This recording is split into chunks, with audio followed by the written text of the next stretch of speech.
Buenas tardes a todos. El doctor Pak Tee Ng es decano asociado en aprendizaje del liderazgo. Además, encabeza el grupo académico de estudios en políticas y liderazgo del Instituto Nacional de Educación en la Universidad Tecnológica de Nha Ninh en Singapur. Las áreas principales en las que se desempeña como maestro, investigador y consultor en dicho instituto contemplan las materias de liderazgo educativo, políticas educativas, organización del aprendizaje, administración del cambio y administración del conocimiento. A su vez, se desempeña como editor ejecutivo de investigación educativa para las políticas y la práctica, la revista científica de la Asociación en Investigación Educativa de Asia y el Pacífico. Es autor de Aprender de Singapur, El poder de las paradojas, próximo a ser publicado en idioma español. Por el CREFAI, por cierto. Good afternoon, everybody. Hi, Sergio. All right, it is good to meet everyone, and I understand that it has been a day for you. So, should I start talking to you about Singapore? Should I begin now? Yes, please begin. Okay. So, thank you very much for inviting me here, and I thank Sergio, my friend, for inviting me to meet with everybody. So today what I'll do is to tell you about the Singapore story. Now understand that during this conference, you have heard from many countries, including your own, as we share about the stories of education reform. I will tell you about the Singapore story, and it is important for me to say at the start that I think recently Singapore has become famous in education, probably because of our results in the international arena, PISA, PIRLS, TIMSS, so on and so forth. So Singapore ranked first or second or in these international league tables. However, I think for us, these results are not our report card. It is a very good reference, but it is not what we aim to achieve. If you in the audience feel that Singapore has a good education system, then as a Singapore educator, I thank you very much for thinking that way. That's provided you really do think that way. But as a Singapore educator and as an educator together with you, I think we all know that education is not so simple and straightforward. Our reform process is also very difficult. We have our successes, we have our challenges. And even today, I would say that we have not really arrived at where we would like to be. Although it may look good on the outside, only we on the inside, and as educators, we know that there are a lot more challenges than we have answers for. But I'll be happy to share with you our story. I think it is important for us to realize that Singapore is a very small place. It is unlike your countries that are very big. Singapore is very small. So where is Singapore as a start? So it is of course very far away from where you are. We are about 14 hours of time difference between us. So I'm on the other side of the globe. Singapore is a very small place, but if you will, if you track, if you want to have a geographical location of roughly where Singapore is, there are two large land masses on the other side of the globe. On top, on the north, is called China. At the south is called Australia. These are the two very big land masses. If you draw a straight line from China, somewhere the center of China, to the center of Australia, roughly where that straight line cuts the equator, that's roughly where Singapore is. So Singapore is a very, very small country down there. So by very small, I mean something like that. It is only less than 50 kilometers across and less than 40 kilometers from top to bottom. So imagine Singapore as an oval-shaped island. Singapore is less than 50 kilometers this way and less than 40 kilometers that way. So if you're in a very big country, like Mexico, where you are at, in a very big country, if you drive for 1 hour in a straight line, where would you be? You will be nowhere. You have not reached anywhere. In Singapore, it is almost impossible to be able to drive in a straight line for 1 hour at just 100 kilometers per hour. We are so small that if you can do that, you will drop into the sea. Your car will just drop into the sea, no matter where you are. We are that small. And that is why we don't understand what is the meaning of domestic flight. We don't understand. Only you guys have domestic flights. We don't. The moment a plane takes off, it's in another country. So we are a very small system. We have roughly about 400 schools. And I say 400 just to make it sound better. We have less than 400 schools in total. Now, given such a small country, one of the reasons why we are successful is precisely because we are small. So maybe we are much easier to manage. In many big countries, it is much harder. So I cannot claim, and I will never say that Singapore is a good model for other countries. I don't think we are. But there might be just some lessons that we may learn from the Singapore story, from what Singaporeans have gone through, which is the reason why recently I have written a book called Learning from Singapore, The Power of Paradoxes. Have they shown you a slide of that book? So I'm going to talk about what I've written in that book, the Singapore story, to you. Now, learning from Singapore, the power of paradoxes, is not really asking the world to learn from Singapore. The book actually brings to the world the learning from Singapore. What Singapore has learned over 50 years of education reform. We gained our independence in 1965. So we are just 50-something years old as a country. So it's a very small and young one. And it is not like what we have today. So when we started, our education system and the whole country actually was in poverty. So when we gained our independence, at that point in time, Singapore was a very small place. We have no resources because it's so small. So we do not have natural resources. We don't have oil. We don't have timber. We don't have space for agriculture. And at that time, there were a lot of social unrest, unemployment. Our literacy rate was very low, and the school system was very poor. So we did gain our independence as a country, and at that time, one of the most important things that we tell ourselves is this. It is very important for us to build a country, and we have to put down our differences, regardless of race, language, or religion, and then we have to focus and concentrate on educating our people, because education is then the only way that our country will do better. So we put a lot into education. But any education reform process is full of difficulties. I personally call them paradoxes. Education reform process in many countries, including Singapore, are actually paradoxical. Paradoxical means it sounds contradictory.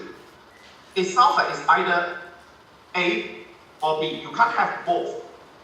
But the paradox is that Singapore just have to have that balance between A and B. We got to have both. So sometimes a paradox may sound like that. We need to develop creativity. And then someone says, but we also need to have very good exam results. Our children are not even good at mathematics and science, the basics. We need to have good mathematics and science, and we need to have creativity.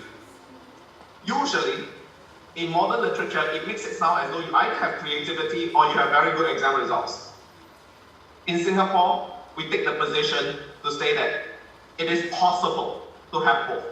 It's just that it's a lot more challenging. But we cannot sacrifice one for the other. And it's not one or the other. It's both. So this is paradoxical. How do you have both? So we take this philosophy in English, and obviously Singapore as a society, most of us, we don't use English. It's not our mother tongue. It's not our mother language. It's not our main. It is our language of business, but it is not our language that we speak in the family. Or that by race we are not Americans, or are we British? We are Singapore people. And by race we are either Chinese, Malay, Indians, or so on and so forth. So in English, there is this phrase called oil and water, they do not mix. And we understand what that means. But in Chinese cooking, in fact in all cooking, oil and water, we mix them all the time. And so that is a very important philosophical position. It sounds paradoxical, but oil and water, they can mix. And we intend to mix them. So the paradoxes in Singapore helps us to reform our education system from one in which our schools are very poor in terms of standards and everything else to what we have today. So I'll describe these paradoxes. They are all in the book, but I'll describe them briefly now. The first paradox is called timely change and yet timeless constants. Timely change and yet timeless constants. So Singapore is a place in which we are always talking about education change. And yet all the time, we need to keep certain things unchanged. So if you come to Singapore, visit Singapore, talk to Singapore teachers, sometimes you will hear them saying something like that. They'll say, oh, we are changing all the time. We are changing all the time. And then in the next sentence, they say, oh, some things just don't change around here. Some things just don't change around here. How does it work? It works this way. Firstly, people ask me, if Singapore is at the top of some of these league tables in terms of PISA and so on and so forth, so what else is Singapore trying to do? This is the philosophy of change. In Singapore, we think that it is important to change when we are successful. The reason is that if we do not change when we are successful, then we will change when we are desperate. We either change when we are successful, and therefore we have the luxury to change in a much more reflective manner, in a way that we can reflect and be more certain about the things that we do. We rather do that than to wait for desperation to set in, and then we are no longer doing well, and then we start to change. So it is very important for us to change when we are strong, not when we are desperate. So we explain that to the teachers, and we explain that to all the schools, and together we change. But what are some of the things that we do not change? We do not change a few things. One, in Singapore, we see education as investment. We do not see education as expenditure. That is a philosophy that we do not change in Singapore. For the past 50 years, our education budget has always been there. Singapore has never really cut education budget just because our economy is not doing well. Singapore's economy is tied to world economy. So when the world is not really doing well economically speaking, Singapore is also hit by these global economic crises. But during these times, when times are hard economically speaking, in Singapore, we take the philosophy that we should not cut the Singapore education budget. We can save on other things, but we do not cut on education budget. The reason is that it is investment. When we do not cut budget, when I say this to people, people. A lot of people think that Singapore has a very, very high and big education budget. That means you throw a lot of money to schools. Yes and no. By which I mean, if you compare to OECD average, percentage GDP, our education budget as a percentage of GDP is about, say, 3 to 4%, which is just OECD average. So it is not very high. It is not low either. It is OECD average. But it seems that our results, we are better than the average. What that implies is that we are getting a much better return on our investment into education. For the same budget, we get a better return. So one of the things that we do not change is also this. We pay a lot of attention to recruiting, selecting, and developing very good teachers and leaders of schools. In Singapore, the education profession is a very respected profession, and we want our society to keep respecting teachers. We pay a lot of attention to making sure that people continue to respect teachers. If we don't do that, to us, it's not about just education. It is a sign of the entire society. It is important for our parents to respect teachers because it is part of our society. So we do not change that.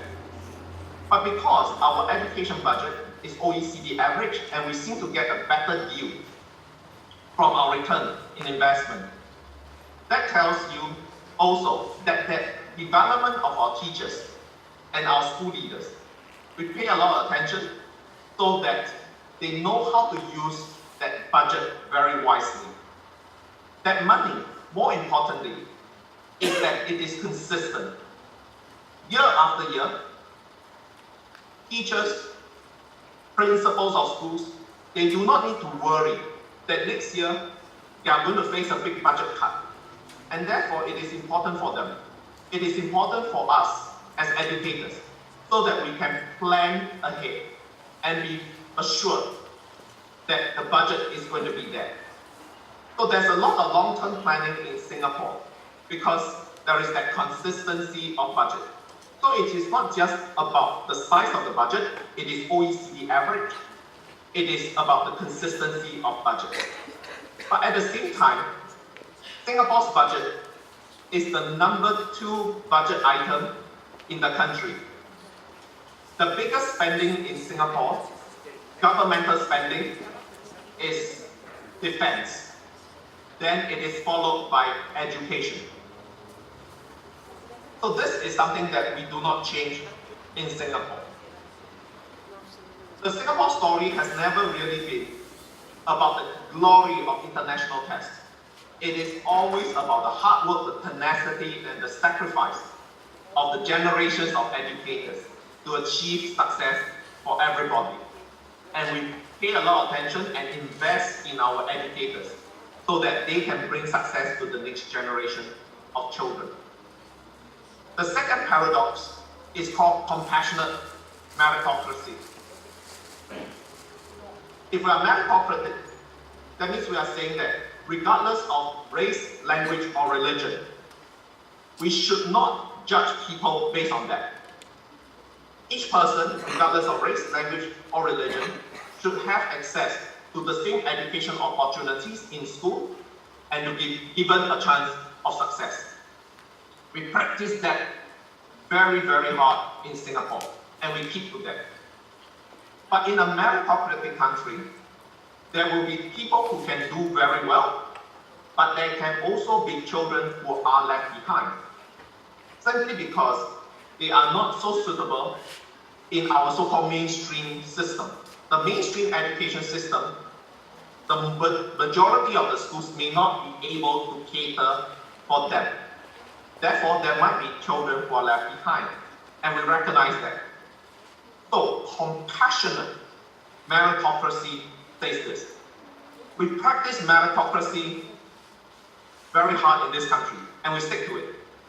But for the children who may not be able to gain from this system, we make sure that we level up all of them. Investment in education is not just for the children who can do very well in school. In fact, if you come to Singapore and look at some of the schools that really cater to the children at so-called the bottom of the examinations, you'll find these schools excellent schools. We actually put a lot of attention into making sure that no children left behind. How do we do that? One, we try to make sure that we have a lot more education pathways for the different types of children. And it is only recently that we are able to do so in a much bigger way. Remember, Singapore came through a history. So, long time ago, it was not quite possible.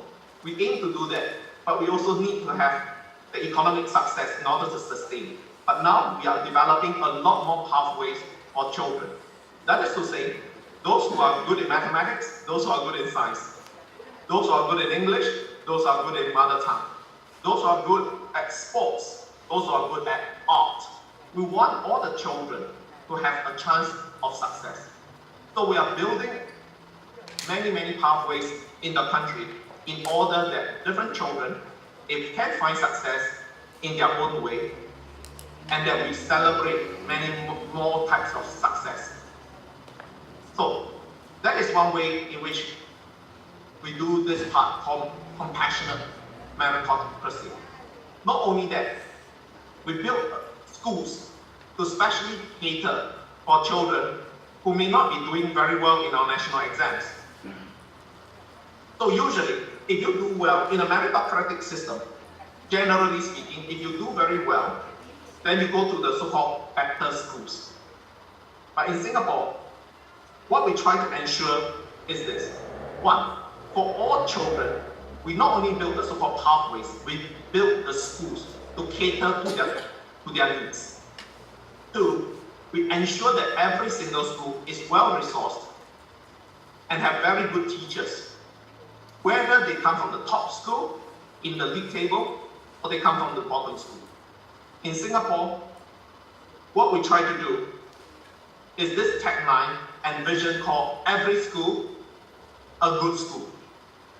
It does not matter whether this school is doing very well in the exams or not doing so well in the exams. Every school is a good school. If this is a school that is at the top of the ranking table, they are very important schools because maybe they develop future leaders. But if they are at the bottom, they are very important schools because they are catering to children who, without these schools and caring teachers, may not do so well in life. And these are very good and caring teachers who help them to find success in other areas. Maybe they are not so good in mathematics. Maybe they are not so good in science. But they are actually very good children who, if we give them a good education in some other areas, they will find success in life in their own way. So every school is a good school. Every school is an important school. To us, our education mission is not to build a system with good schools for some children. That's not our mission. That's not our vision. Our vision is a good school system for all children. So it is not a system with good schools for some children. It is a good school system for all children, in which every single school to us is important, every single school is good. That to us is called compassionate meritocracy. It is meritocratic because it's regardless of race, language, or religion. We want to make sure that every child has a chance, but it's compassionate because we want to make sure that every child can find success in their own way, in his or her own way, and we celebrate a lot more areas of success. The next paradox is about the management of school. How do we manage the school system? In Singapore, majority of the schools belong to a public school system. If In fact, I would say roughly 95% of the schools are publicly funded schools, government schools. We have very few private schools. But most schools are government schools, government funded. So in order to run this system, we have a philosophy which sounds paradoxical. I call it centralized decentralization. Centralized decentralization. Many visitors who visit Singapore ask, is Singapore a very centralized system? Or is it a very decentralized system? So I say to you, we are both very centralized and very decentralized all at the same time. And I call it centralized decentralization. How does that work? That works in this way. It is about strategic alignment with tactical empowerment. Strategic alignment means that as a country, we align ourselves to national level strategies for education. For example, we feel that citizenship and character education is very important. Then all schools will do citizenship and character education. Every school will align to that national policy. That gives us system level synergy. That means at system level, we have synergy because all the schools, we all agree that we will do the same thing and go in the same direction for the country. But how do we carry that out? How do we do citizenship and character education in our school? The school, the principal, and the teachers will decide. That is called tactical empowerment. Ground level, human, professional agency. That means, this is my school. We can decide together as a country that we will all do this together. And that is system level synergy. But in my school, how I do it, I have to make my own professional judgment. Because I know my own school best. I know the children I have. I know the teachers I'm working with. I know the parents that I'm working with. So in Singapore, it is both very centralized and very decentralized.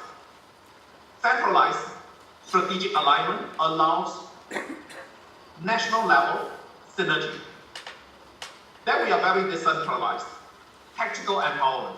How each school does it, each school will decide. And that is therefore that professional agency to be exercised by the principals, by the school teachers. That is called centralized decentralization. The last paradox, a fourth one that I'll share with you, is called teach less, learn more. What is the meaning of teach less, learn more? To us, it starts with a recognition that many education reforms is about changing structures in the education system. But when we change policy, we change structures. We may or may not change curriculum and pedagogy. What happens inside the classroom? But to us, even if we were to change a lot of things in the system, but we fail to change the teaching and learning in the classroom, the education reform is just at the surface level. It doesn't reach into the class level, and therefore it is still not that beneficial to the children. When you ask the children, what do you like? Some children say, I like mathematics. Then you ask the child, why do you like mathematics? It is about Mr. So-and-so, or it is about Mrs. So-and-so, or Madam So-and-so. You seldom hear a child say that, I like mathematics because I just naturally love mathematics. A lot of times, if they do like the subject, it is because they like the teacher. It makes a lot of difference. Whether the teacher is dead or alive, interesting or not interesting, able to explain to a child, not able to explain to a child, able to make lessons come alive, or actually bore them to death, it makes a lot of difference. Therefore, to us, our education reform is not just about systems and structures. It's about really getting the teachers to do two things. One, encourage them to reflect on what, how, why of curriculum, teaching and learning. Why are we teaching what we are teaching? What are we really teaching? What are they learning? How are we doing? So that it makes them interested, makes the children interested. We ask the teachers, the school principals, to reflect on such issues. Then, we get them to ask this question: how do we help our children to be truly engaged learners? So one of the things that we tell our teachers is, children, they don't experience policies. They experience their teachers. Let me say that one more time. Children don't experience policies. They experience their teachers. So no matter what policy is being announced, the next day, when it comes to lesson, the children won't know what policy has been announced. To them, it's whether the teacher is dead or alive, interesting or not interesting. So to us, children, in order to get them to learn, it is very important for us to look into our pedagogy, our curriculum, what we teach, how we teach. So teach less, learn more is this effort that says to the teachers. Singapore teachers are very conscientious. We are all very hardworking, but we tend to teach a lot. We tend to teach a lot. And when the children, they can't learn very well, what we'll do is that we will just stuff more and more things into them. Teach, and more teaching, and more teaching. And we think that by teaching a lot more, the children will learn a lot more. Now we are saying, let's think again. If we actually teach less, but teach better, children will learn more and learn better. If we teach less, but teach better, children will learn more and learn better. That's what we have been emphasizing to our teachers.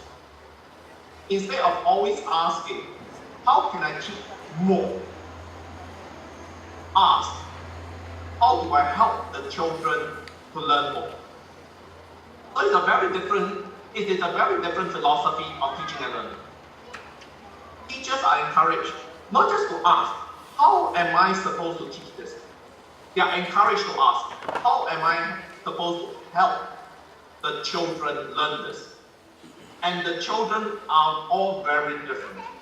So we encourage our teachers to develop themselves professionally, to hone their craft, so that they have a repertoire of tools, a repertoire of teaching pedagogies, so that they can help different children. So one of the things that we usually say to the teachers will be something like that. So we said, how do we encourage the teachers? How do we get the message across to them? So I'm going to just pretend that I'm talking to Singapore teachers, okay? So for the next 2 minutes, I'm going to pretend that I'm just in one of the regular Singapore classes, because I train the Singapore principals and the teachers in the classrooms in the system. So I'm going to pretend that I'm just talking to the Singapore teachers, all right? So you just pretend that you're a Singapore teacher, a Singapore school principal. So one of the things that I'll say to the Singapore teachers will be something like that. I say, look, it is very important to recognize this as an analogy. I say children are people who are young people with radar fitted on them, radar. When they sit in the classroom, what they are doing is that they are scanning the horizon. They are scanning the horizon for something that will attract their attention. So when the children sit in their classroom, they switch on their radar, and the radar sweeps the horizon. And hopefully, the horizon will have something interesting, and you will go, that is interesting, that's interesting, that happened to be the teacher, that's the teacher. Then like a missile, the attention of the children will hone in to what the teacher is trying to do. The problem occurs when the children switch on their radar and the radar sweeps the horizon in the classroom and the children found that there was nothing, there's nothing. And so they are children with a lot of energy. If there's nothing in the horizon, then what will they do? They will create their own things to interest themselves. And they will then start talking in the class with their friends. Because that's much more interesting than the talking by the teachers. And so, what I sometimes see is this. You know, a campfire? You know the idea of campfire? For a very long time, we have been sitting around in a circle, singing and clapping our hands towards the fire. A campfire is a campfire because the fire provides the focus. It's something that we all focus on, and then we can sing and clap our hands. I asked the teacher, are you the campfire? Are you the fire in the campfire? Because if you are not the fire in the campfire, the attention of the children is not on you. You are not the focal point of the classroom. Then whatever that you say, they are not listening. So you have taught, the children have not learned. And when I sit in the class to observe lessons, I find that everywhere in the classroom, there are many campfires that are burning. The children are burning their own campfires. The smallest fire in the classroom is called the teacher, the smoldering candle. That is not good enough. So I say to them, if you want to teach a class, you have to try to be the center of the campfire. You have to attract the attention of the children. Because if your lesson is not interesting, the children are not listening to you, then you have taught, but your children have not learned. So we want the teacher to teach less, but teach a lot better, so that whatever they teach is interesting and can get across to the children. So we find that we tell our teachers, don't always assume that when the children are doing their own things, that it is a classroom management problem. It's not like that. A lot of classroom management problems are actually pedagogical problems. So the teacher sometimes says, hey, I have classroom management problems. When I talk, the children are also talking. Our response is this. No, you don't have a classroom management problem. You have a pedagogical problem. We have to teach better. And we encourage our teachers to think this way. I say that if you were to go to a doctor, and you will expect the doctor to understand your problem, and then after that tailor the medicine to suit your needs. That means every one of us, when we go to the doctor, it is very important the doctor knows our situation and then tailor the medication to suit our needs, to help us. If we visit a doctor who has only one way of curing patients, and for the past 20 years, I only know of one way. That means if you come in, no matter what problem you have, I don't really care. I only know 3 Panadols 3 times a day. Everyone comes in, I give you Panadol 3 times a day. No matter what problem you have, you come in, Panadols 3 times a day. Would we visit such a doctor? We wouldn't. We'll never go to a doctor who doesn't care what my problem is and then just have only one way of treating a patient. Then I say, how about we put this into our education system? As teachers, we all say that our students are also different and they have different problems learning. But a lot of us as teachers, we don't really look into the learning needs of the children. We have one way of teaching, and that's the only way of teaching that we have done for the past 20 years of our professional life. I say that is not good enough. It is important for all teachers to be able to continue to hone our craft so that we get better and better at it. Hone our craft is part of the professionalism of our teachers, and honing our craft and and continuing to be better is part of our national mission.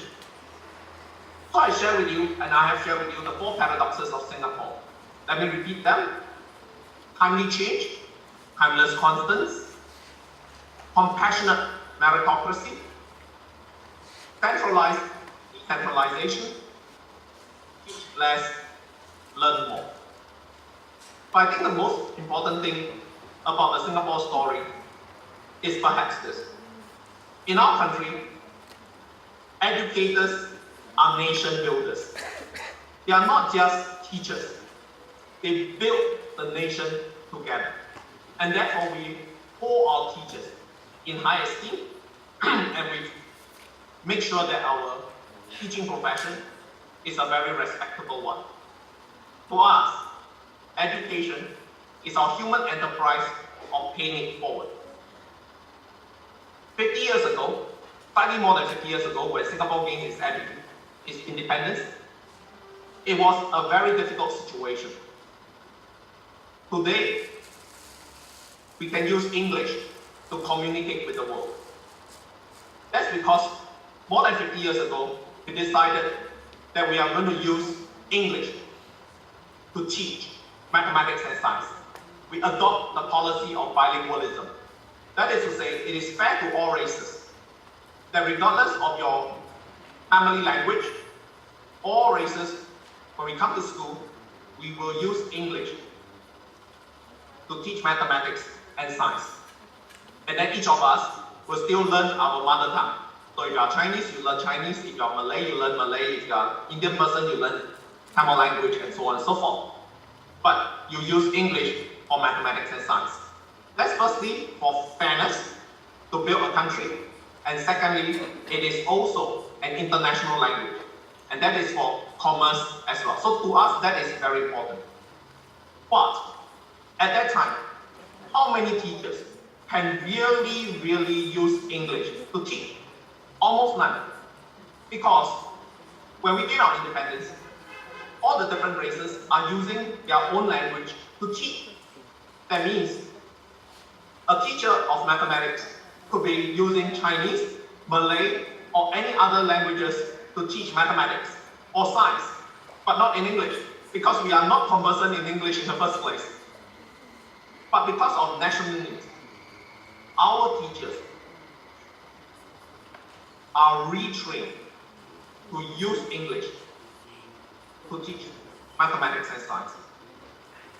We may not understand how difficult that was, but today, I think most of us will understand it, because English is not our natural mother tongue, is it? But for work, we need to use it.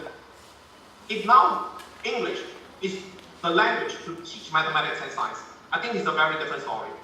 And our English language standards 50 years ago were so low. So our teachers went through a lot in order to be able to do that on behalf of the country. How do I know? Because my own father, who is now a retired teacher, of course, my own father was a mathematics teacher, was a Chinese language medium. That means he taught mathematics in Chinese. But for the sake of country, because of the lack of science teachers, he was converted to teach science at a secondary school using English. Can I say that again? He was a Chinese language mathematics teacher and converted to teach science at a secondary school in English. He almost died in the process. It was so difficult, but our teachers persevered. So to us, education is this. One generation will do the sacrifice for the next generation. And every generation of teachers will always pay forward to the next generation. We benefited from one generation, we pay forward to the next generation. And therefore our educators are our nation builders. This is the Singapore story. It's not about the glory of international tests. It is about the tenacity the sacrifice, and the willingness to go through change of our educators. So thank you very much. That is all I have to say to you all, and I'm most happy that you want to ask me some questions or to break for the day. So thank you very much. Thank you.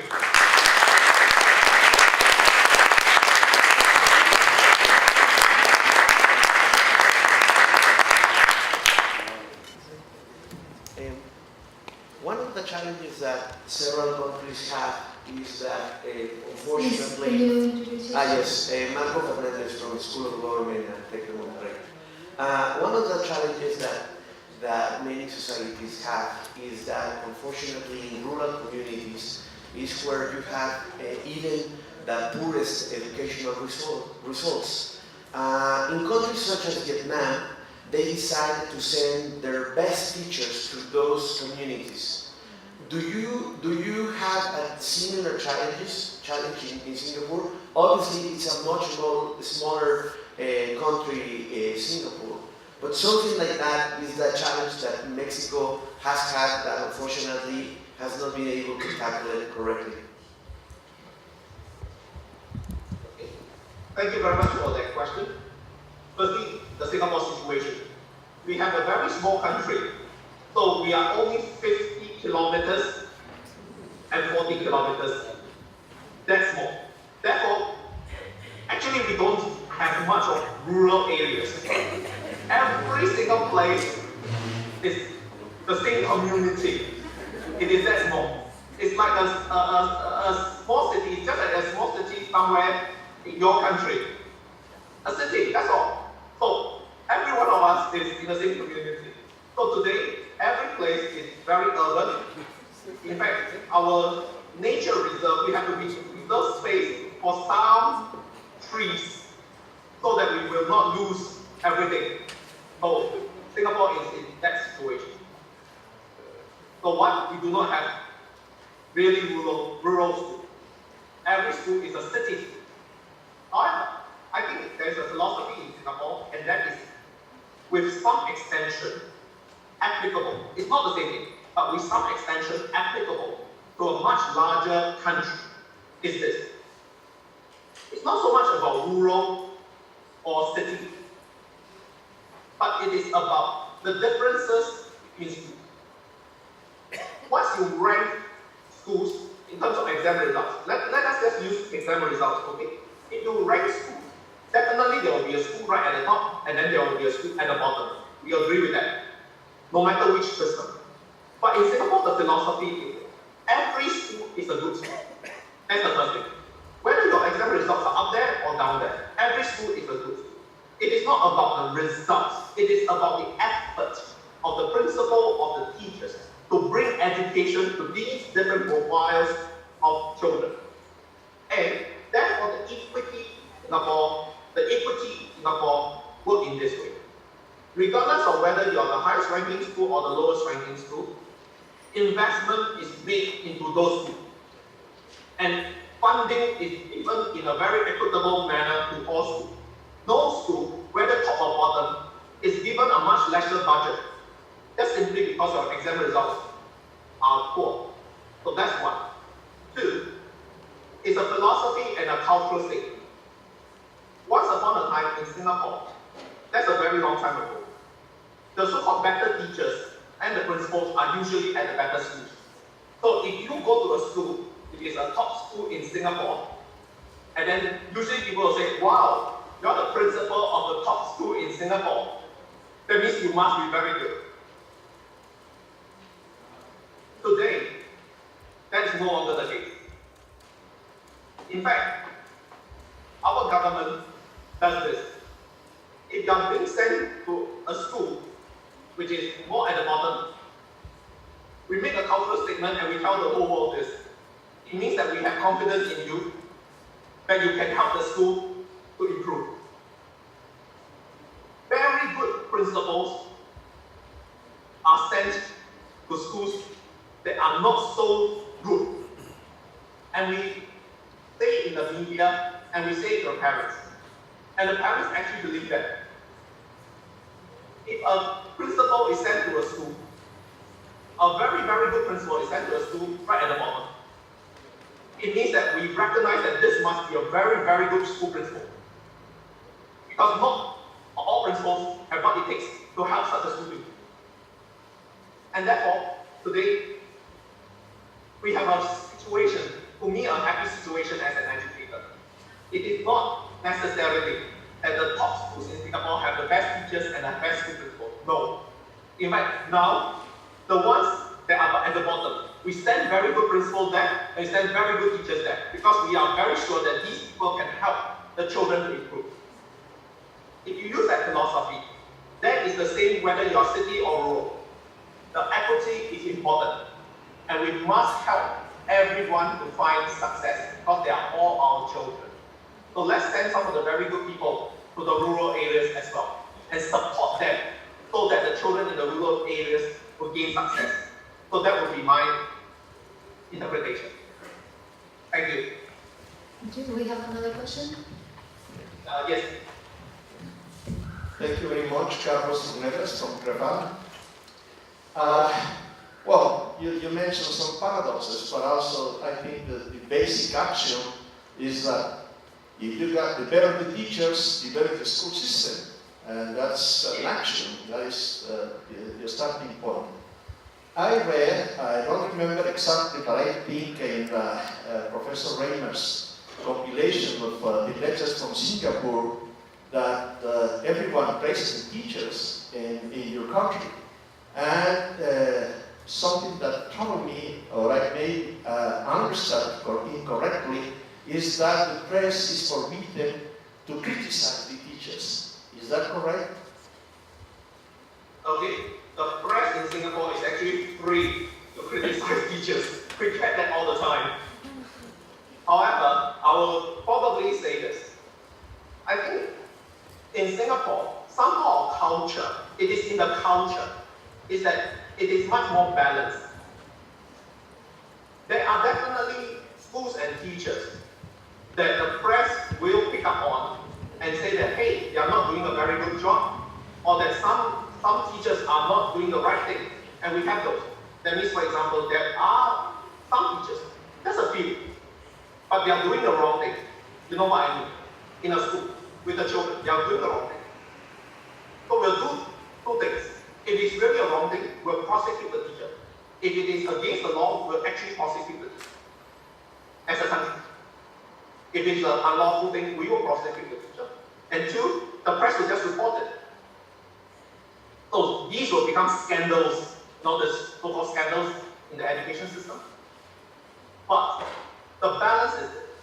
The press also reports more uplifting narratives of the education system. That is to say, if certain teachers are doing good things, if certain schools are doing good things, they report those as well. So what I find is this, internationally, I find that there are some countries that, unfortunately for us as educators, if I were to be in that country, I will feel my morale dropping because I read too much.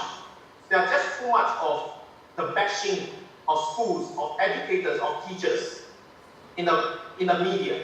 That everything is wrong with education and educators are not doing good. And this is not uplifting.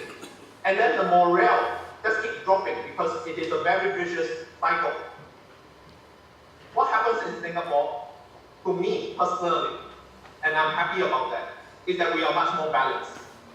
That is to say, if a teacher is not doing the right thing, prosecute the teacher. If it is unlawful, it's wrong. We have to stop that. And if the press pick it up and report it, there's nothing wrong. That's what the press is supposed to do. But the press in Singapore, I also am grateful that they report the more uplifting narratives, schools doing good things, positive narratives. So my message to everybody, I suppose, would be this internationally. Let's make our education narrative a much more uplifting and positive one. I think you and I, we got to go out and say good things about the things that we do in education. Tell the world. I think we cannot just simply leave the narratives to the media and the social media. That's fine, they do their job. But as educators, I think it is important for us to go out and tell people there are very good educators, there are very good schools that are willing to do good things for the sake of the children. And these are nation builders. They are people and schools that help the nation. Let's appreciate them and let's appreciate ourselves in the things that we do. Let's make this narrative very positive. That would be what I say. Would that be okay? So I hope that you and I will all do that together. Let's make the education narrative very positive. Eugenia, ¿se puede? So, Dr. Pak Tee, we want to be mindful of your time. I know we set it 1 hour for presentation, but do you have time for an additional question? Yeah, sure. Please go ahead. We have another question. Thank you. This is Ronaldo Naranjo from Mexico. And I wonder, what are the tools you use to follow up on the quality of your schools? Are there any kind of evaluation or reports or whatever? And if so, what are the actions that you take or that you can take when a school is lagging behind? So how's the quality management aspect of the whole system? Right. So what you can do is just to Google my name. Alright, you go to the internet and you just search for my name. Then under the publications, then there are these publications, of course, there are some of my books, and then there's one about the quality assurance in Singapore, the education quality assurance in Singapore. And I write a lot about that. So in Singapore, there is a system called the School Excellence Model. Now what that is just a quality assurance model. But there are some features that I will describe to you now. One is that the School Excellence Model is a school self-appraisal model. For many years, we have already done with the idea of school inspection. So the school have a model in which they do their own evaluation of how well schools they are doing themselves using this model. Then, once in about 5 years, there's an external validation. Now, an external validation is not a school inspection. An external validation once in 5 years means that a group of educators, and it is not about inspection, so there are no inspectors. It's about people who are from the headquarters. There are some who are fellow principals, heads of departments in school teachers, people like myself, academics in education, that form a team. We visit the school. And we give back to the school to say that, we are now coming in, let's visit your school, let's talk about what you have been doing for the last 5 years, let's show us some of the results that you have achieved. Then, that professional exchange helps the school to improve and validate those results. So the School Excellence Model is that model that we use for quality assurance. In Singapore, we do not use a punitive way to deal with schools, because our philosophy is that every school is a good school. When you put into a league table, the highest school is a good school, the bottom school is still a good school. It is. So it is not a punishment.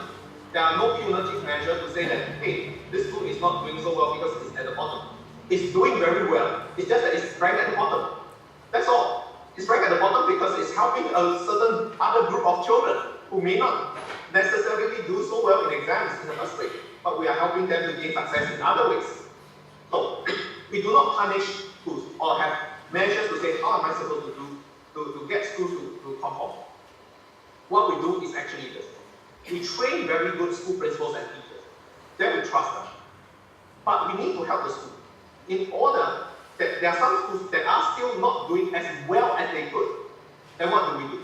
We give them the extra support. We'll never take away funding.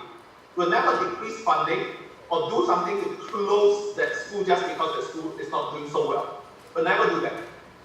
We sometimes merge schools because of our dwindling population, but we never close schools just simply because we think the school is not doing well. We don't do that. What we do is a much more encouraging one. If we feel that the school could do better, then what we'll do is that we'll give this principal more help, the teachers more help. Sometimes as a system, it just means that the principal, having spent a number of years, have already helped the school to improve up to this level. and it's sometimes difficult for the same person to help the school to go to another era.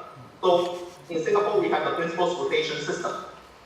Once in every, say, 5 to 7 years, with some variation, we change the principal of the school so that the principal gets a new challenge, professionally rewarding. The school also has someone new to take the school to another era. So that is how we have been keeping the quality assurance. So once we have a model, it is a self-appraisal model. Once in 5 years, we have that external validation. Now the schools can in fact ask for people to come into their school to help, to observe or to validate, even less than 5 years if you wish. But most importantly, we do not take a punitive stance to school management. We take a much more encouraging approach. We help by sometimes changing principles. We help by giving the resource and advice from headquarters so that the school can.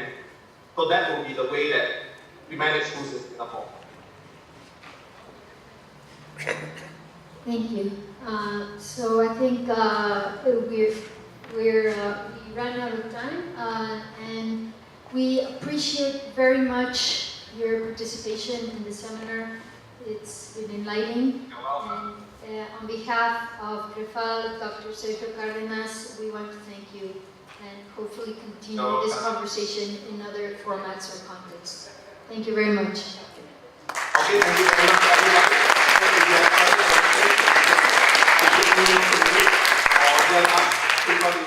To me, and I wish you all the best to all the countries. Let's make education a very positive experience and narrative in our country. Okay, all the best. Thank you very much.